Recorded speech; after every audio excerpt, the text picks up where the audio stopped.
Welcome to Adult Sabbath School Podcast. Please subscribe to the channel, share it with a friend, and write any questions or comments you have below. So picture this. A professor, he's running late, and bam, he gets pulled over. The officer asks for his license, and you know that sinking feeling? He realizes his wallet is back at the office.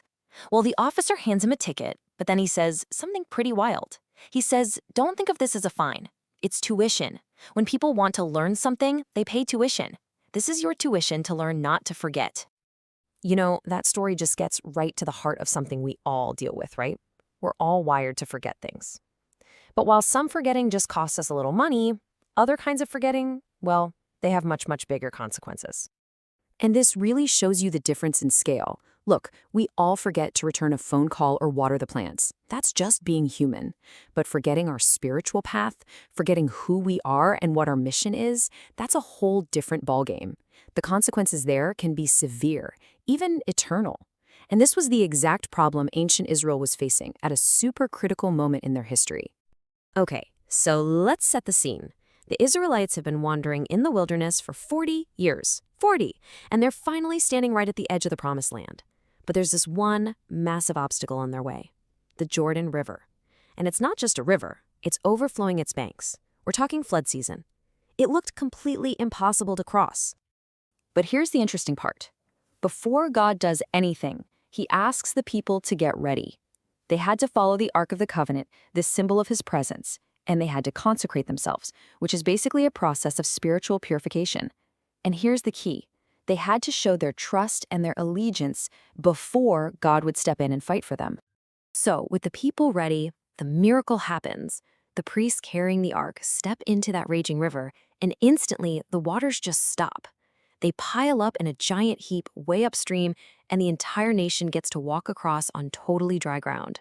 Now, this wasn't just some lucky break. The Bible uses a very specific and really powerful word to describe what happened here.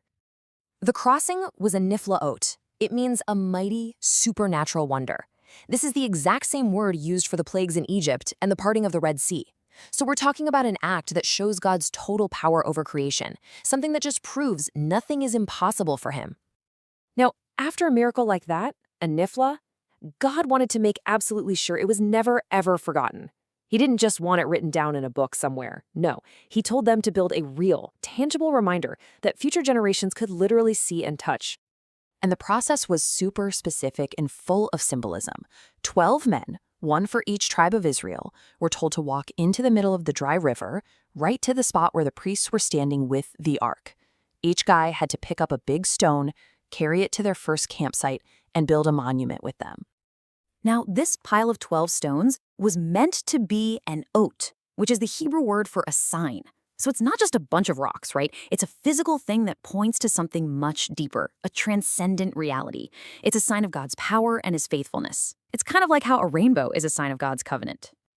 And that brings us to another really cool Hebrew word, zikaron, which means memorial. But this word means more than just a passive memory, like, oh yeah, I remember that.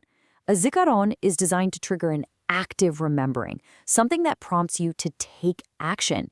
In this case, to retell the story and renew your faith. But here's the thing, and this might be the most important part of the whole story. Those stones weren't just for the people who walked across that dry riverbed. Their main purpose, their most crucial job, was for the generations to come, for the kids who weren't even there to see it happen. You can actually see this in a really subtle but amazing detail in the text. It's all about the pronouns. When they talk about the Red Sea crossing, the miracle their parents saw, they say God dried the sea for us. But for the Jordan River, the command is to tell their children that God dried it up for you. See that? This new generation needed their own miracle, their own story to grab onto. The whole memorial, the whole setup, was designed to spark one simple question from a child. What are these stones to you? That question is genius because it forces the parents to tell the story in a way that makes it personal for the next generation, so they can make it their own. And that really gets to the core of it all. This is the difference between a faith that's alive and kicking and what you might call dead traditionalism. Faith isn't something you can just inherit like an old watch. It has to be personally owned. It has to be rediscovered and experienced fresh by every single generation. Now, when you zoom out, you start to see something really incredible. The crossing of the Jordan wasn't just a one-off event. It's actually part of this powerful pattern that's woven all throughout the biblical story, a pattern of God using water crossings to signal these huge transitions. Just think about it for a second. Crossing the Red Sea, that was the shift from slavery to freedom. Crossing the Jordan River, that's the move from being homeless wanderers to a nation with a home. For the prophet Elijah, crossing the Jordan marked his transition from earth to heaven. And for Jesus himself, his baptism in that same river marked the start of his public ministry. So what's the takeaway? Well, this physical journey through the water becomes this amazing symbol for a spiritual one. In fact, the New Testament writers saw Israel's entry into the Promised Land as a picture, a foreshadowing of the spiritual rest that anyone can enter into through faith. The story on the ground points to a much deeper truth. And that brings us right back to where we started, doesn't it? It's all about remembering. As the writer Ellen G. White put it so well, the key to facing the future without being afraid is to remember how God has led you in the past. Our memory of what He's already done is the bedrock for our hope for what's next. Forgetting is simply not an option. And so, this ancient story from thousands of years ago leaves us with a very modern and very personal question. What are the tangible reminders in your life, the markers of past guidance, of deliverance, of those moments of triumph? What are your stones of remembrance that give you strength and hope for the road ahead? Thanks for watching. See you next time.